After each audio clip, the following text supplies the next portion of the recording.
so much, Dr. Smiley. All right, now we have our last speaker, Curtis Cartmill. So we learned earlier today that Curtis has known Lisa the longest of us. Well, next to Pam.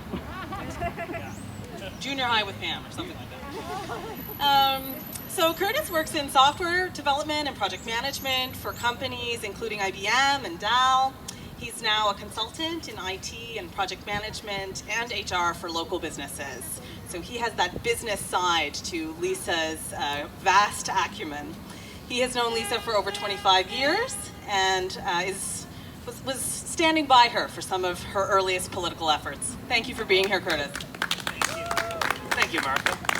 I'm so proud to be here to support Lisa Lachance, and I want to tell you that I started my academic career back in 1993, and at the time, a much younger, 20-somethings Lisa was doing something that she loves, and it was politics, right? And that year, we were having a federal election, and Lisa, who was the Dalhousie Student Union Vice President External, spearheaded a committee that was about elections readiness. And it was to help get students ready for the election that was coming up and tell them about issues. And this is what I want to read, a quote from the Dal Gazette, the student newspaper, from Lisa. Yeah, I got to do some research for this, okay? I have visuals, okay? So this is what Lisa said back in 1993. I think students could have a really exciting time with the election. Many are first-time voters. It may be their first chance to feel they have any influence on the government.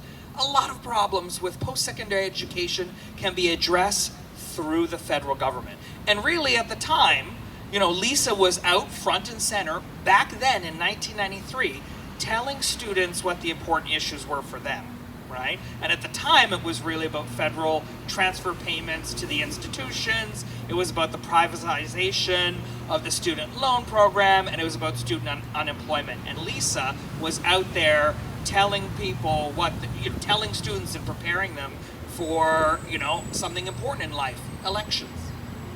Now, also, during her time at the DSU, the Dalhousie University president at the time, Howard Clark, wasn't really open to participation of students at general meetings or at important financial committees.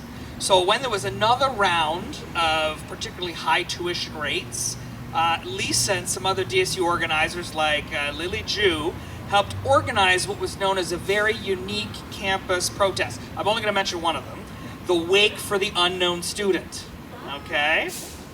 And you have to consider, this was 1994, all right? So there was not really the internet, you had to advertise in the student newspaper. So look at all those beautiful fonts, type fonts. Don't you see $1,000 trying to tell students that you might have to pay $1,000 extra on top of 10% of your tuition. So Lisa and a bunch of the gang got together and they actually made headlines, because they actually had about 100 students and they had a coffin to help represent future students who would no longer be able to afford an education because of rising tuition, right? Very unique kind of cause there.